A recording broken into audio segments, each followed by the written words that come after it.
welcome back to the Fam Lab podcast. So thankful for you listening. We hope that you get something out of each and every episode, but we actually have a really great one for you, and we are excited about this. Again, I'm Barrett, and I'm here with Matt from the Fam Lab.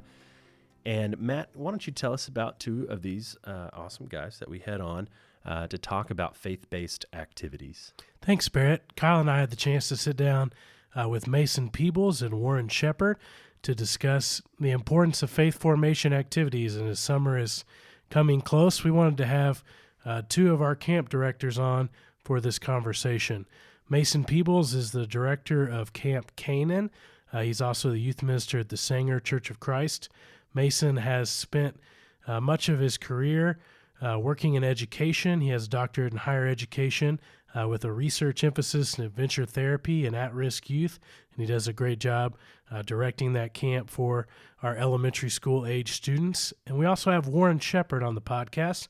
Warren has been the youth minister at Waterview for over 15 years, and he does a great job of engaging his students on mission trips and wilderness trek and different faith formation activities. And we had a great conversation with them that we hope you will enjoy. Don't forget to rate, review, subscribe, and follow this podcast on Stitcher or iTunes, and share it with your friends, with your family, people that you think would get something out of these conversations. You can email us at hellofamlab@gmail.com. Give us some of your feedback. How do you think it's going? What do you like? What can we improve upon? What are some things that you took from this podcast? What are some things that you are doing as a family that you think others should know about? We would really appreciate it. So we won't waste any more of your time. Get into it. Welcome to this week's Fam Lab interview. My name is Matt. I'm blessed to be here in studio with Kyle and our two special guests, Mason Peebles and Warren Shepard. And we are very excited to have a conversation today about how faith-based activities are an important part of a holistic approach to spiritual formation. So we'd love for our guests to introduce themselves. Warren, why don't you tell us a little bit about yourself? All right, my name is Warren Shepard. I'm the youth minister at the Waterview Church of Christ in Richardson, and I have a family. My wife is Lacey. 4 kids range from just about 12 years old until 2 years old. Okay, I'm Mason. I'm the youth minister in Sanger, Texas. I have a wife, Linda, and 2 children, Kason and Kaylee, 12 and 15. I also do a little work with UNT in the leadership department. That's awesome. I'm really glad that you guys are here today to discuss, as Matt mentioned, just faith formation and just approaches to things outside the classroom. And so kind of start off the discussion with this question of why is it important to have experiences outside of a typical Bible class or typical church setting to build faith in a child? What's the importance there? I personally think it's vital. That's really why I'm doing what I'm doing right now.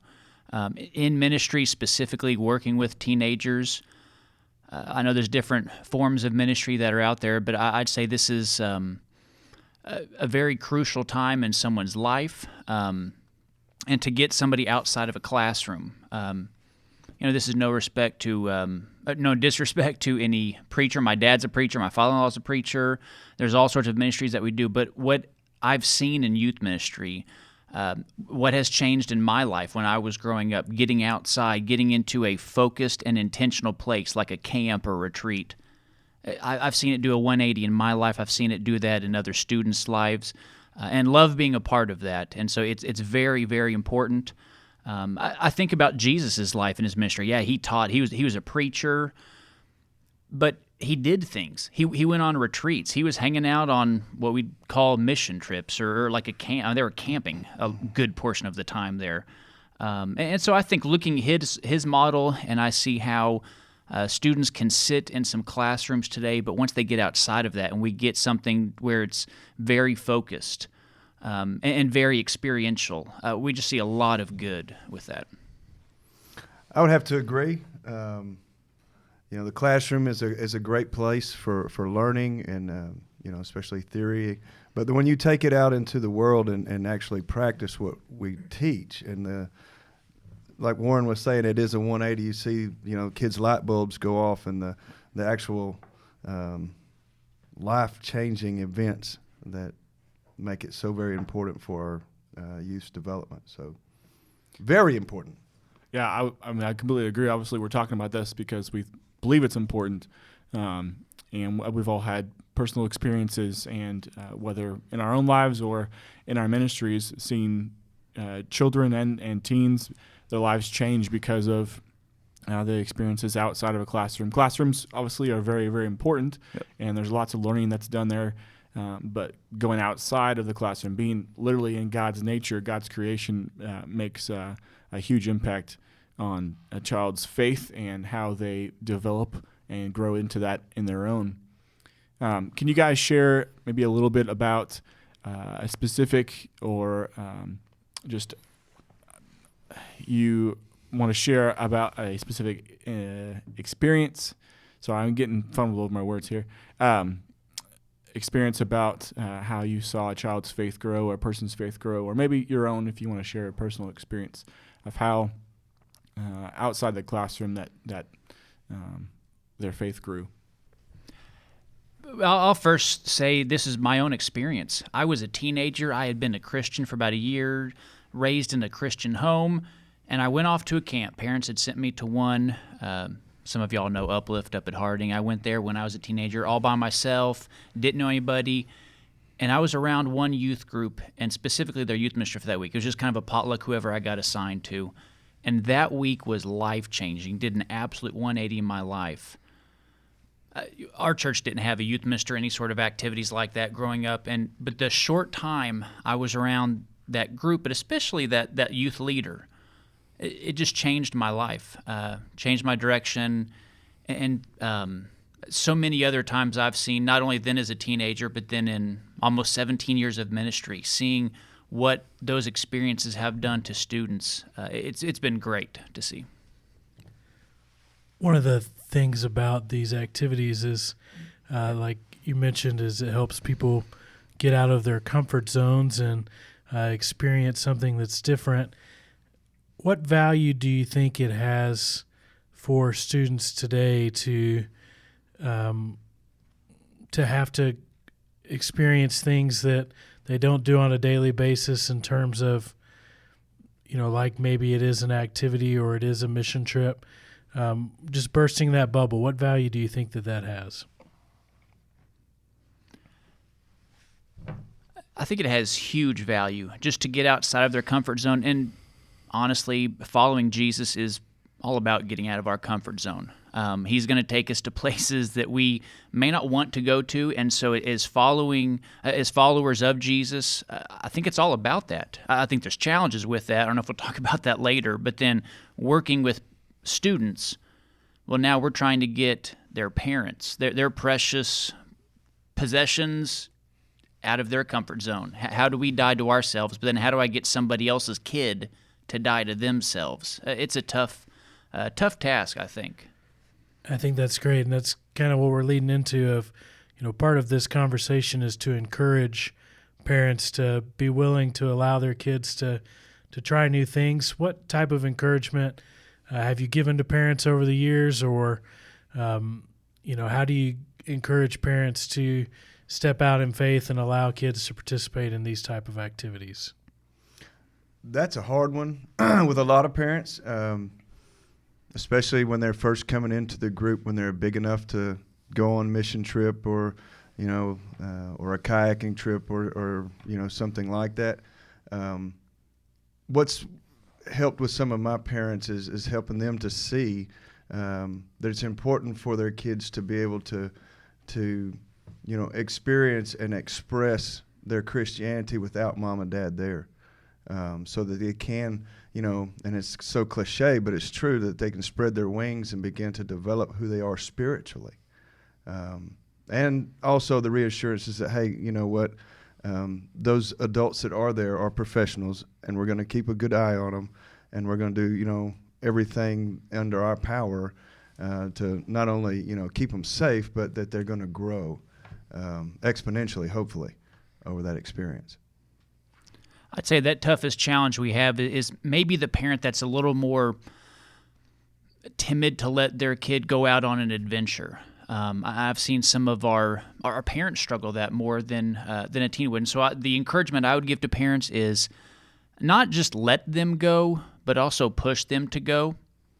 Tell you a personal story. I was growing up, went to camp when I was younger, and mom and dad were there. Dad had directed. And so for my youngest years, I remember going to camp. But then we moved from Kansas to Arizona. I went to a camp for the first time by myself, and it wasn't the same experience I had when I was younger because it was a different camp, different place. And I wrote, and maybe for some of your audience, I wrote a letter, which is literally pen and paper, and then you send it through the snail mail, and you get it, several days later, right? So no cell phones, nothing like that. I send a letter to my parents the first day at this new camp, talking about how horrible this is and how I hate it. I can't believe I'm here. And I can just imagine what my parents thought when they got that letter in the mail in a couple of days. Good thing is they knew not to call right away. They knew it was going to be okay. My parents understood that, but I'm not sure if every parent today would react in that same way. Of course, there's a lot more of an instant notification they would get if something wasn't going good. I had a trip that students would have cell phones on, and we weren't even out of town on the bus, and I already got one parent call me, hey, they're not having a good time, or somebody getting sitting by them. I'm like, it's okay. We'll work with this. And so getting them out of their comfort zone, if they're going to get an instant message back to somebody. I know every group has a different policy. When can you have phones or not have phones? But letting your kid branch out to do something new. But then also pushing them to say, hey, I know you may not have your best friend on this trip, but it's important for you spiritually. And so you're going to go on this. And pushing them that direction, I think, is something our parents really need today. I remember last summer there was a student that was going on one of our trips, and I felt like going into that trip, I wasn't sure how he was going to do. I wasn't sure how well he would be received and also how well he would work and just participate in everything that was going on. And he blew me away. I think he finally was able to get away from his comfort zone, get away from things that he was used to, and to have to do something that required him to work harder than maybe he had before. I think he's got great parents, but just allowing that opportunity for them to really own what they have to do. On this trip, again, he blew me away, and I thought he did a great job and was really proud of the work that he did. And I'm not sure that would have happened if he wasn't able to go on that trip. So, yeah, the value of that, of getting out of their comfort zone, like you guys said, is tremendous. There's one time that y'all may remember the person, and for those listening, we get a chance to work together on several activities and camps together, and so you guys probably know who I'm talking about here, but there was one kid we've tried to get involved in our group, and it just didn't work for whatever reason. Nothing clicked. Once again, talking about that classroom, it's tough for those connections sometimes in a classroom, and so he had come a couple of times, didn't make any connections, went home. Something happened to where he was forced to come to camp that summer. Mom said, you're going, something had happened. And that week at camp was a life-changing experience for him. Mom called me after camp. I'm not sure what, it was one of those messages like, oh no, what happened? It was an incredibly encouraging, just one of those phone calls you're like, okay, this is why I'm doing what I'm doing. And this person has gone on to some great things because of someone pushing them. You're going to this, and we see the results of that. One of the things that we've been talking about on the podcast is helping kids reach a new level of maturity and talking about how maybe society has taken away some of the natural rites of passage that maybe we used to have to do to struggle to achieve something. Do you think that some of these youth trips and activities can help serve as rites of passages for kids on their path to development? I would say yes. Some of the trips that we do in Sanger are specifically for an older group. Like some of the trips are backcountry trips when we do mountain climbing and camping and things. The kids have to be a certain age to get to go first, and then you have to be able to kind of survive and maintain a little bit in the outdoors. Now, it's nothing too dangerous or scary, But it is something that, that they look forward to. And then, as they, develop and get to have different jobs at those trips, I think it's a great way for them to actually, and I hate to say it, but actually earn something rather than just be given something for participation. Yeah, I think it's great, and every trip is going to be different. One trip that comes to mind, at least for me, is we have a trip that's for our graduating seniors. A number of years ago, it was just a fun fellowship, last trip together type of activity. And I noticed we had groups that were connecting really well at church if all of their friends were there. And then when they go off to college, they would really struggle. And they would say, oh, it's not like church back home. And what they really meant by that is my friends aren't there with me. And so I changed that year to where our senior trip we'd have some fun with it. But the goal with that trip is that they were to plan everything on that trip, which was totally different than just about every other trip we've ever done. And it was to an extreme. They were really uncomfortable. So you're telling me we get to decide what stops? Yeah. And one of the things on that trip is, it was Sunday. And I said, okay, what are we doing? And so I was very intentional with that trip. So once again, this is kind of that rite of passage of you're about to be on your own. You're about to be making all your decisions. And so we had one trip very intentional of you are making every decision on this trip. Now, okay, so y'all are youth minister. I did have the veto power. I know we had some skydiving requests and things like that. But still, you will be making these decisions. And then also, how do you find a church when you're going off to college, being a visitor for the first time? And then I'd have them go, and they would sit by none of their friends, go meet somebody new. And so that was kind of a rite of passage because you're about to be doing this on your own. So to me, that's one trip that really comes to mind about how can we do that, because it is very important for these life stages, these moments in someone's adolescence. When you think about yourselves as parents and maybe peel back the layer a little bit, you've had to make the choice to send your kids on activities. How do you empathize with some of those things that maybe parents are going through as they choose to send their kid on a trip or activity for the first time?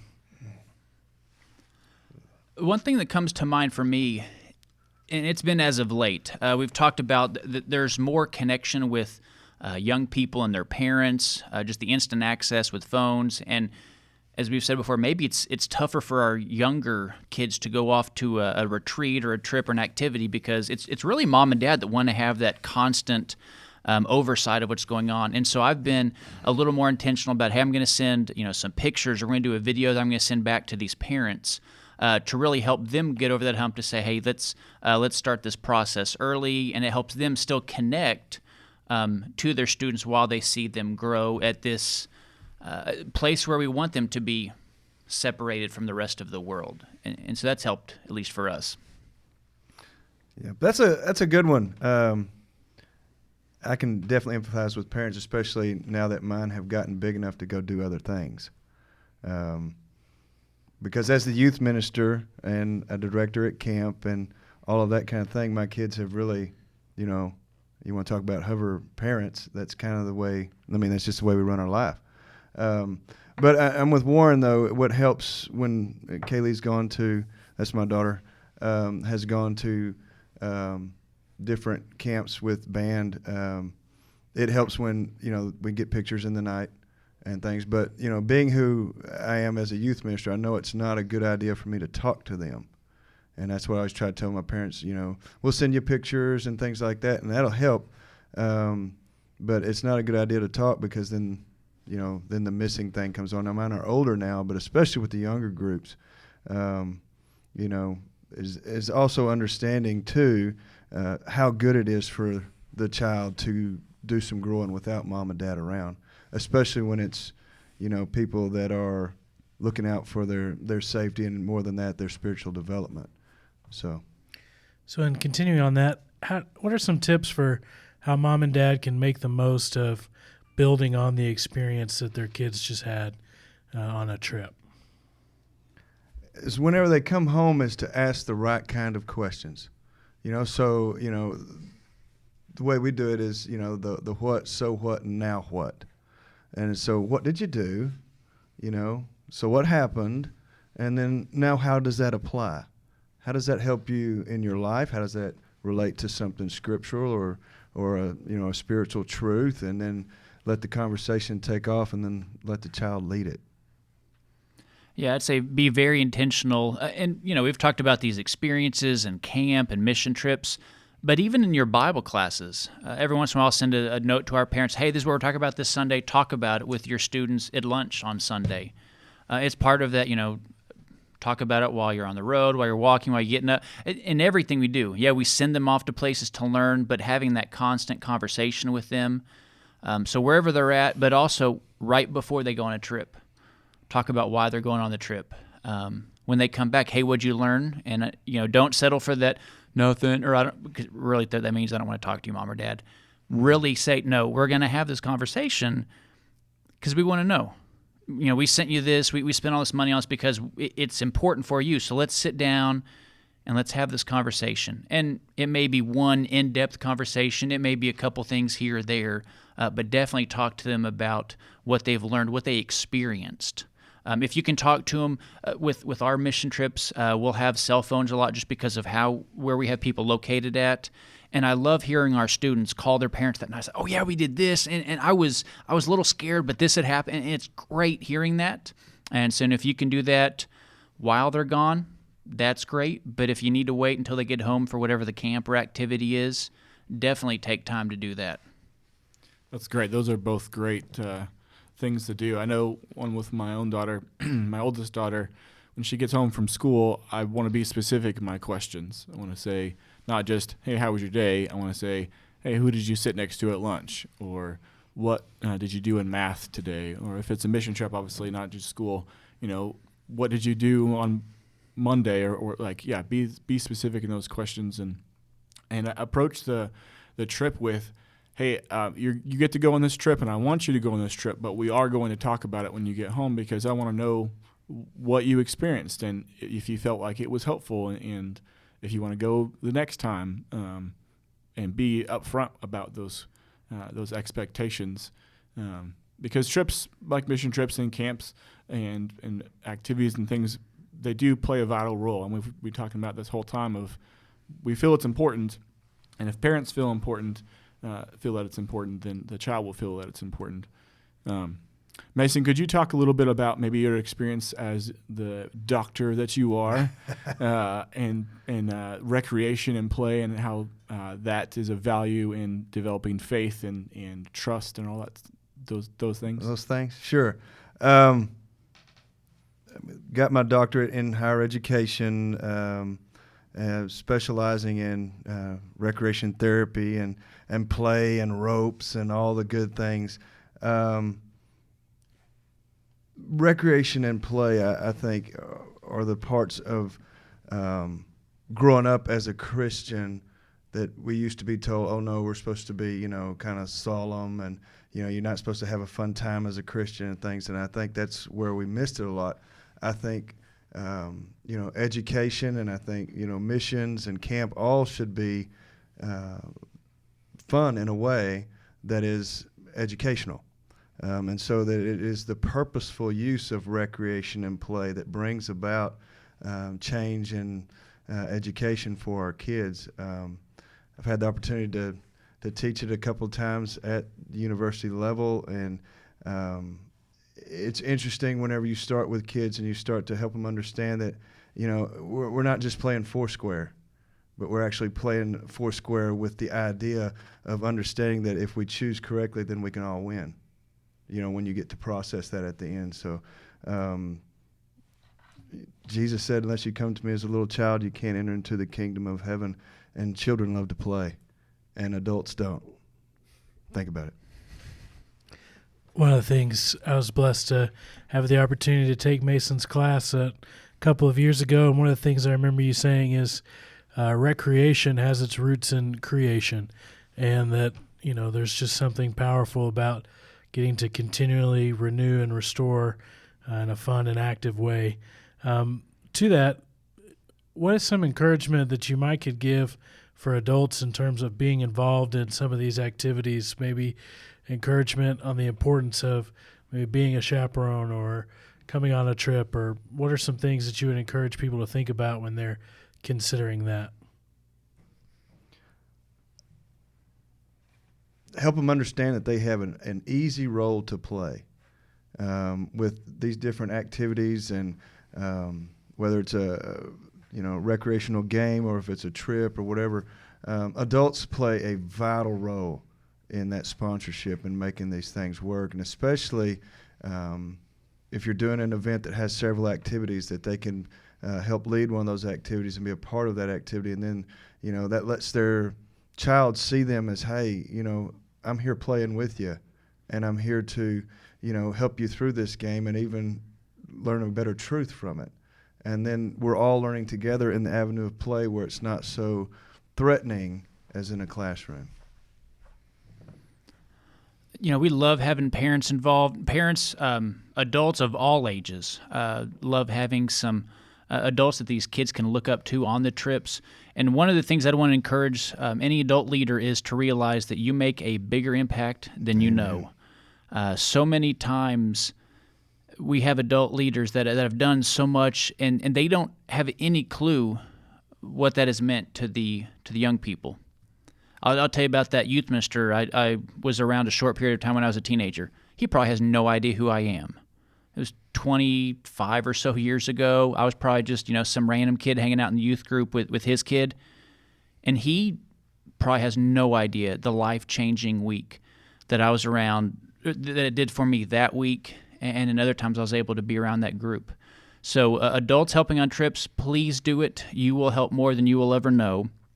And the only warning, I guess I would say, is all of us here that are youth ministers realize this. Sometimes parents and or adults, especially parents that are on trips and your kids are there, realize we are all one family. Don't just hover around your one kid. That causes lots of issues. So be there. In fact, challenge for you is to be there for other kids and to give your kids that space. Let them grow. Let them have their time. And, if you need to be there for yourself, that's fine. But give your kids that space and be there for some other kids that week. Thank you both so much for being here with us today. We've ended each conversation with this one final question, and it can be on the topic or you can take it in whatever direction that you would like. But what is one piece of encouragement or practical advice that you'd like to leave parents with as we close our conversation today? First thing that pops in my mind, if you want to ask me that question, Psalms 1, blessed is the man that doesn't walk, stand, or sit in the way of mockers. He meditates on the Word of God night and day. And all that he does is going to be blessed because he puts God first every day. If that would be the one piece is, read daily. But, if you can't do that, at least make the conversation begin with your children daily. Something about God or Jesus or the Scripture or something that relates back to their day, whether it's, as we talked about earlier with the Deuteronomy 6, if it's I'm walking down the street or from, down on the creek and I see a fossil or, whatever, you hear the birds sing, things that help our kids and help us as well to relate daily life back to God every day. So one thing that I would encourage parents to do is really, if we want to call it a holistic approach, I guess, not just, send your kids to Bible class. We'll talk about it at home too. Don't just send them to the activities. Do some activities with your kids. I didn't grow up in a church that had a quote, youth ministry program, but some of the things that really impacted me were my dad and I going on to a mission trip after I had graduated high school. Having a more organic approach in how you do ministry, not send kids off to a ministry, but at the same time encourage them to take advantage of those opportunities that we have for the students, partnering with them, coming alongside and helping them. It makes that even easier to do that at home with your kids. Thank you so much, Warren and Mason, for being with us. If you will, stick around and we will review this conversation on the Fam Lab. Thanks for being here. And welcome back inside the Fam Lab. I'm Barrett, and I am with Mikey, Roslyn, and Matt. And we hope that you really enjoyed the interview with Warren and Mason and got something out of it. And we just wanted to share some of our thoughts and some of the feedback that we have on the ideas that they mentioned and things like that, and just things that we like about faith-based activities and adventures and the kind of the pros and cons. But before we get into that and things for parents to think about when considering camp, etc., we wanted to share some of our camp/adventure stories. And I'll start, and then I'll kick it over to Mikey. But I went to Camp High Lake. I was trying to remember the name. Camp High Lake when I was in 5th grade with several of my friends from the school that I was going to. And on like day one, maybe the second meal of day one, there was a girl that got caught with her elbows on the table. And this is my least favorite thing that camps do. This poor girl got singled out for her elbows on the table, and I had to run around the mess hall holding hands with a girl, and it devastated me. And I was so embarrassed, and I cried, and my mom was like working as a counselor at this camp. And I went and cried to my mom, and she's like, Barrett, that's like best case scenario for you. That's your first girlfriend, and I was like, this is devastating. It was just awful. And so I cried a lot my first time at camp. And I took a nice fat hiatus from camp for a while and did not go back until I was in high school. And then obviously loved it, had a great experience with camp. But Mikey has a much better camp experience, much better camp story than I do. Well, I don't remember crying quite that much at camp, but I did go to camp a lot as a kid. I went to camp at Cisco in West Texas, and that was really hot and really dusty. I remember that the most, but that's where I learned to love camp singing and just the experience of being outside and singing with a big group of people. That was awesome.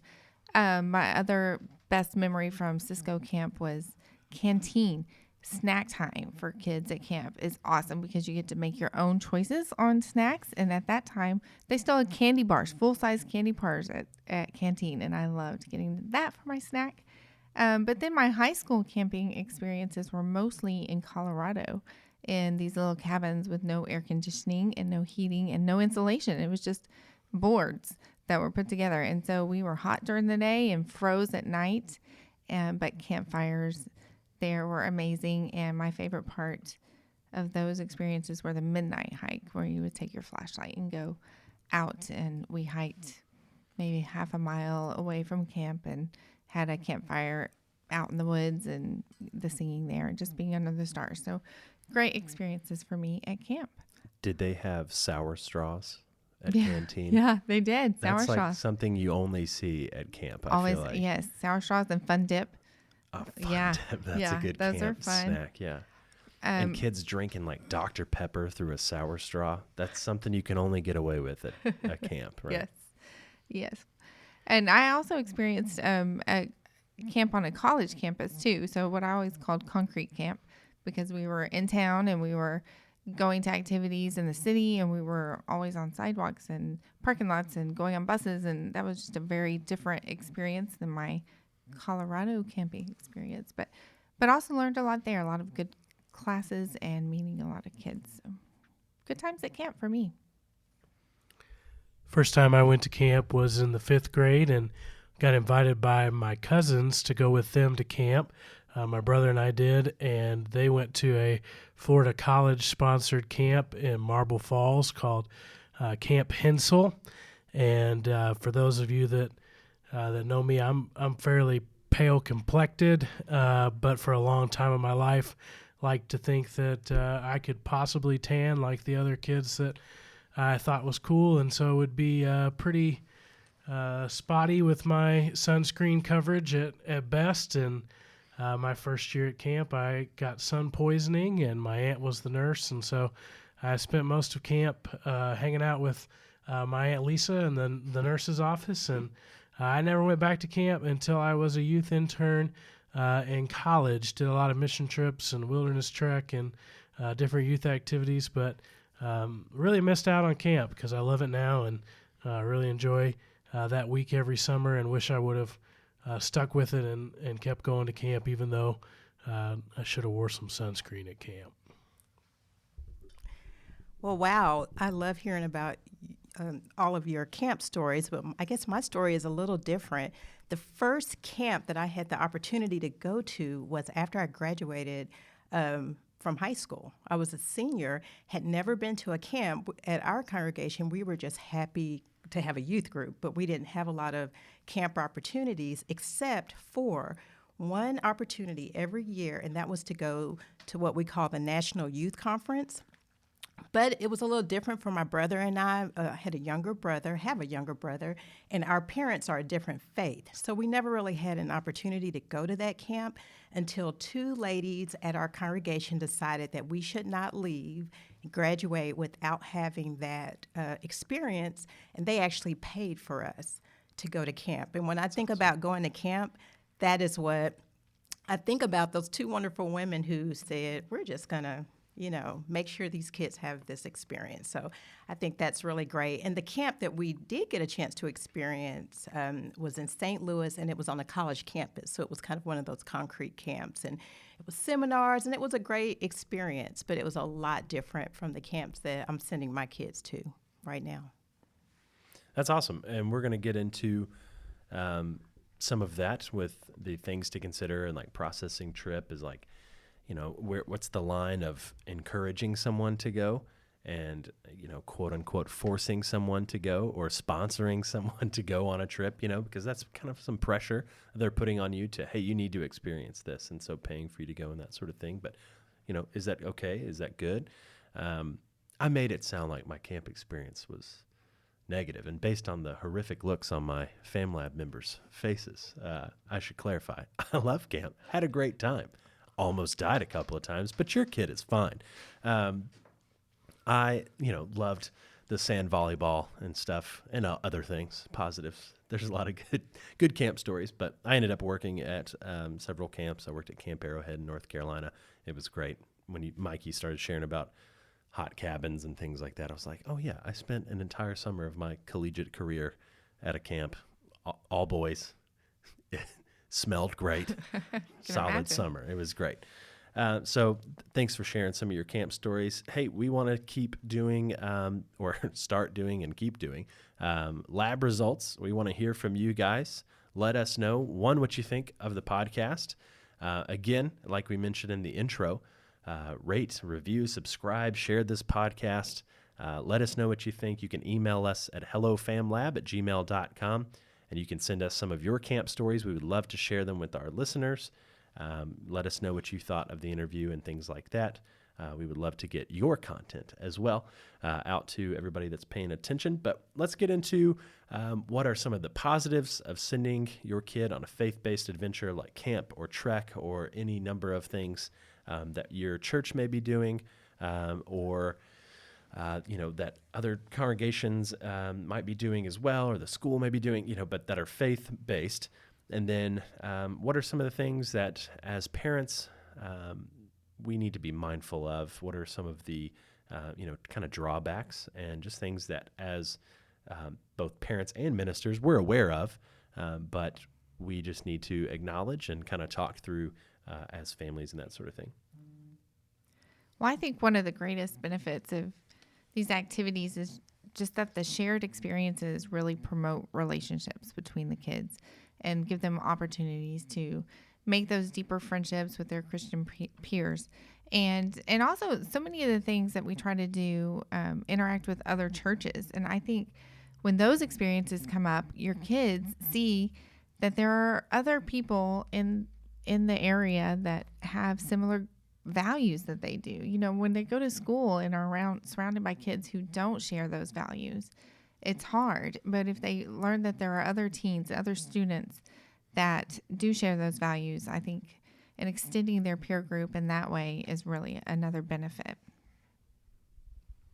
I think one of the coolest things about mission trips in particular, especially while your kids are at home, is in a lot of ways it models what Jesus did with his disciples. He sent them out before he left them on their own to do ministry, and it gives you the great chance of allowing your kids to experience something, to then process it with them, to encourage them, hopefully to share your own stories of a time that you've stepped out in faith. And so the whole idea of us growing while we're still in a healthy environment is very biblical, and it's a part of how Jesus encouraged his disciples to grow in their faith. And so the opportunity to do that with your own kids is super cool and super important.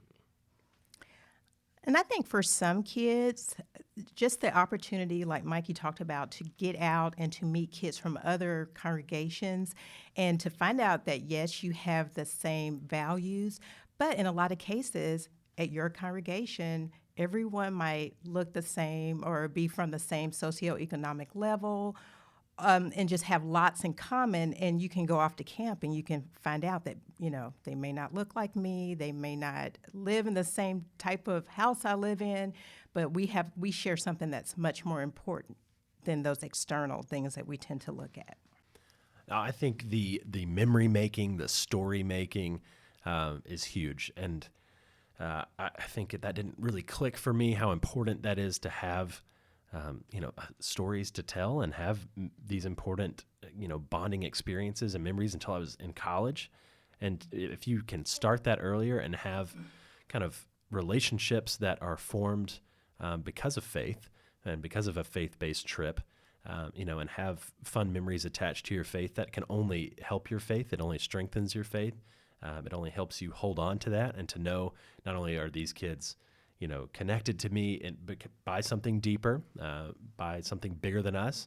But man, we had a lot of fun together, and we've been through similar experiences, and we started, at a younger age, kind of experiencing these things together. So I'm all about creating an opportunity for, again, kind of in quotes, an adventure. We go 45 minutes up the road to Anna, Texas, right? And so it's at a YMCA camp. It's nice, but creating this, an opportunity for adventure and story and kind of unifying in this thought of, hey, we're making a memory. We're part of something together.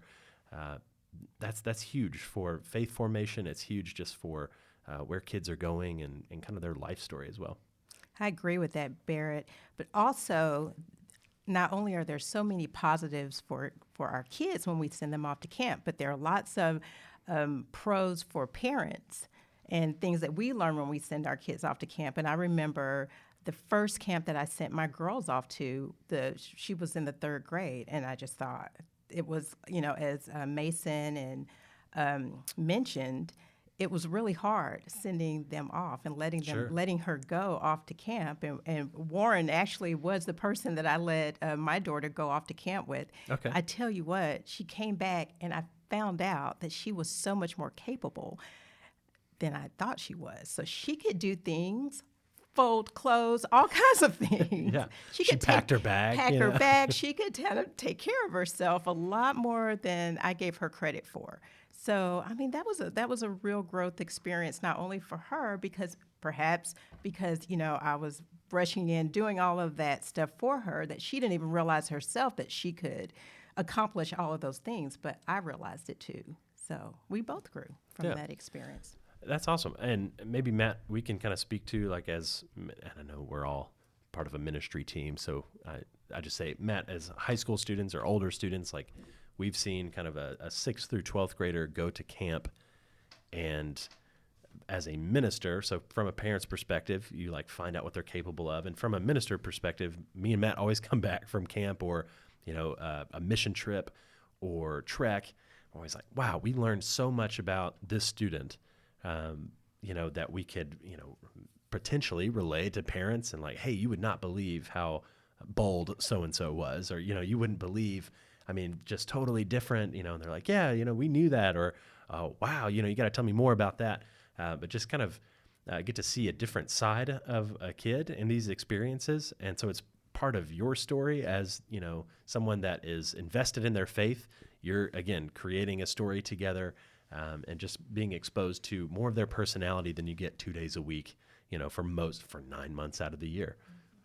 One of the things with that is, each trip provides an opportunity to create, not only a memory, but an inspirational kind of situation for the group to work towards. One of the beautiful things about being a Christian is we have this incredible vision painted for us by Jesus about what the church can be and about how it can bring people together and how it can provide people a better life. And, there are just so many blessings that we get to experience when you kind of light that fire under a group of students to, reach out and be the hands and feet of Jesus to a different community.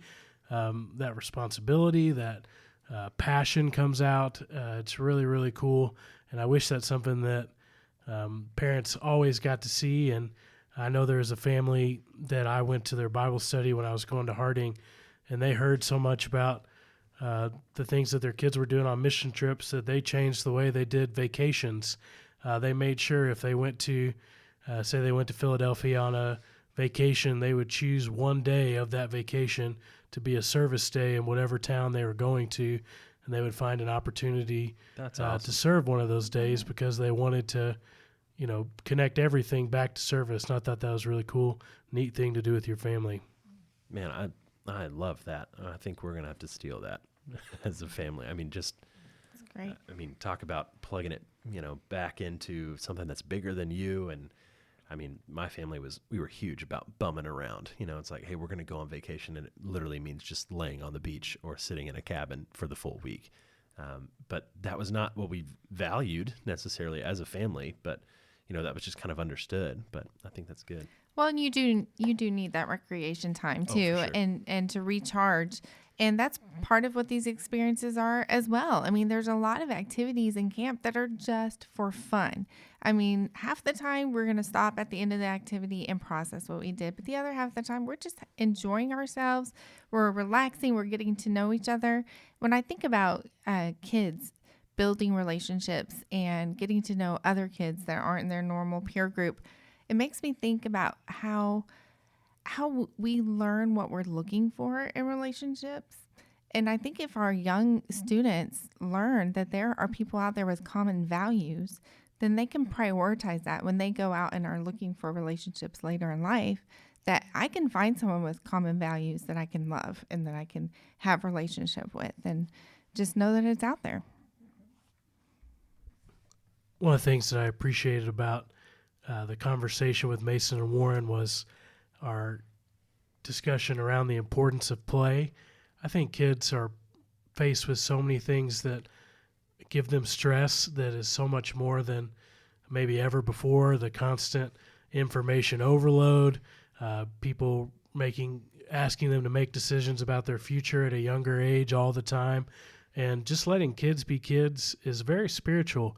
And, God desires for us to enjoy his creation. He desires for us to enjoy being with his people. And I think sometimes you can learn more about yourself and learn about God just as much by playing as serving. And that's why these opportunities are hopefully a good blend of both. And as parents, we got to play, and we got to, not forget that, that's an equal part of how we're going to show our kids about the nature of God, that every time we play, we're recognizing that, I don't have to be working right now. I'm not in control. God's in control. It's okay for me to let him be God and enjoy the world that he's put us in. That's so important for our kids to see us doing. Yeah, so hopefully something practical for parents that are listening, ministers that are listening, teens that are listening. It is okay and maybe should be expected to have free time and quiet time. It's something that we take very seriously, that we have on all of our trips.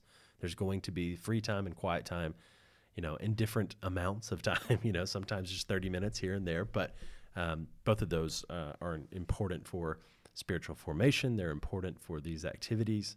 Hopefully we'll find a place in your family vacation. But let's transition to kind of some ideas or things that happen on these trips, or however you want to phrase it. But maybe challenges for, sending a kid. It's tough to send a kid. It's tough to maybe push a kid, like Warren was saying, encouraging them to go or really pushing them out of their comfort zone. That's tough. And so what are the things that make it tough to do that? What are some of those, for lack of a better word, we did a list of pros, but what are some of the cons? What are some of the things that we want parents and teens to be aware of when they're going on these faith-based activities or trips?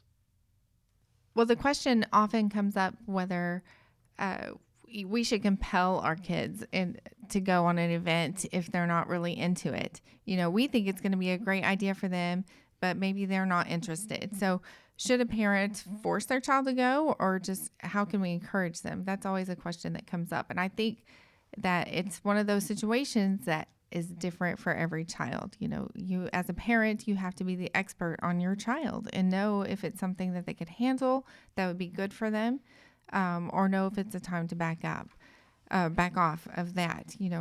There's no way for anyone else to know the answer on that question for your child. Every child is different. That was my one musical. That was a good one, Barry. Hey, thanks. One thing I would add to that is that, if you want your child to have these experiences, you have to start slow. So don't just pick a 2-week trip for your child to go on if, one, they haven't been coming to Bible class consistently, don't really have a relationship with your ministry leaders. You might start with something slower. You might start with the overnight, or even just consistently coming to Bible class and helping them to try to get to know the people that they would be interacting with on that trip. Yeah, I hurt my neck nodding so much. I realized no one can see that, but I'm affirming you. Yeah, start small, start slow. I'm always nervous for someone who, is inconsistent showing up for class, which, there's 1,000 reasons why that might be the case, but, and they can't make a weekend trip, but then they just jump into a huge week-long trip with our group. And it's like, man, I know this trip could be a blessing, and hopefully it is, but that's tough. And so, yeah, starting small is great advice. I also wonder if talking to your student about the deeper reasons behind why you want them to participate in an event. If you see that there might be a spiritual impact or an opportunity for maturity, maybe it's going to challenge them, and talk to them about that. Just say, I know this isn't going to be easy for you, but here's why I want you to go. Here's why I think you will have spiritual growth or personal growth or that sort of thing. And maybe that would help them think through pros and cons as they're evaluating that event. Vocalize the motives. The other thing about trips and whether to compel your kids to be a part of them is it's helpful to understand kind of the nature of the trip. And so please ask the trip leader questions about the trip. And one of the things that, when you ask your student whether it was a good experience or a bad experience, some like our mission trips, for example, they'll spend a good time outside working, and they might not have enjoyed that. And maybe that's something they haven't done before, but that doesn't mean the trip wasn't valuable. And so, please don't use enjoyment as the sole barometer for whether a trip was a good choice for a student to be a part of. That's just good. One of the things to evaluate. I think you bring up a good point, Matt, about how talking with your student about their experiences on a trip can really help build on that experience. But I wonder, how hard is it to get them to talk about the trip? How hard is it to have them tell you what really went on and what they really experienced on the trip? Yeah, that's a great thought. And I love the way Mason had the what, so what, and now what. And I thought that's a great, maybe you don't say those things exactly, but a great template or format for, okay, how do I engage my student in conversation about this afterwards? So, hey, what did you do? And kind of, in your mind, kind of flagging positives, negatives. Did they like working outside? Did they not? Or, what was their, enjoyment in the trip? What did they not like? But then, okay, so what does that mean? And that's a takeaway for you. And also asking them, okay, so what did you, learn about yourself? What did you make? What are the relationship gains or losses on this trip? That's always, huge with our students. And then so what are you going to do now? How does this, we had 2 girls in particular come back from the last mission trip of our summer last year, came back from Oklahoma City, we were a part of a big Servo KC program, and man, it really was awesome. It was great. And they came back and said, okay, our now what? Our answer to that, we weren't even asking that question. We were just processing and talking about, hey, what if you stuck to these feelings and this emotion that you feel now for a full year? What does that do? That was kind of our question. And they're like, well, it means we got to do this back home. And so they came back and they were super passionate about finding something and, getting plugged in somewhere. And so they've definitely held me accountable on, hey, we need the opportunity. Can you help us create an opportunity, that sort of thing. So that's good. Yeah, I was going to say, I think it was Mason who talked about asking the right questions, and I think you should always try to ask those questions. However, every kid is different, and some are just not going to be as verbal. I mean, I have 2 girls that will tell me every detail. If I ask the right questions, I'll get all these great answers. Then I have a son who won't tell me very much. And I'm very fortunate because he has a great high school minister who will come back and say, hey, Reese had a great time. We did this and we did that. And I'm really glad to be able to find those things out. But yet I will say I still try to ask all the right questions and try to find out and engage him. And every once in a while, he will give me this jewel, and I'll go, it was worth the try to find out. I think it's important for parents to realize that re-entry from a trip can be challenging. It could be simply that you're tired. It could be that you've experienced something that you're still trying to process and wrap your mind around. I know on some mission trips, you're exposed to a certain type of poverty or a certain type of, situation that, quite frankly, it takes a while for you to really process the gravity of that and what effect it has on you and what you should do about it. And so, make it a conversation that keeps going. You don't ask your kid about a whole week and expect to get it back in an hour or different things. Just keep going back to it. If there are pictures that are posted, hey, that's an easy way to go back to that conversation again. And, just keep trying and peeling back layers and try to experience part of that trip with your kids.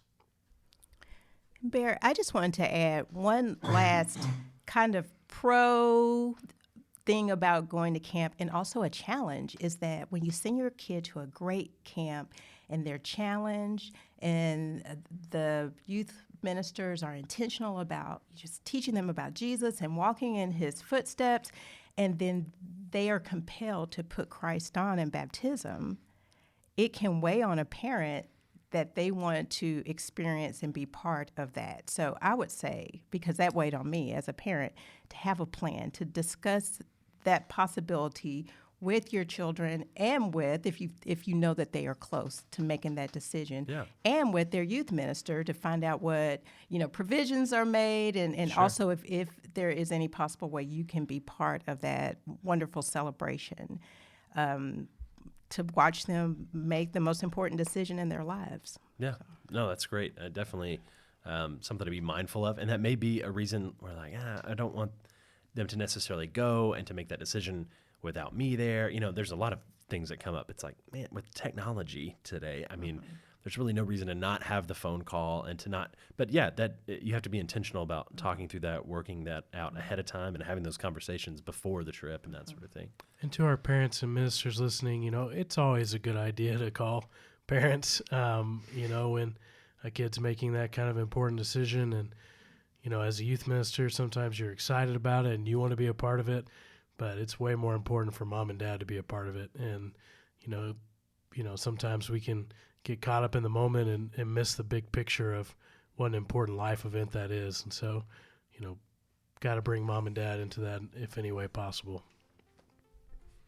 Awesome. Well, we are recording this portion of the episode here in the lovely month of March in North Texas. And there could not be more blooms or terrible things in the air.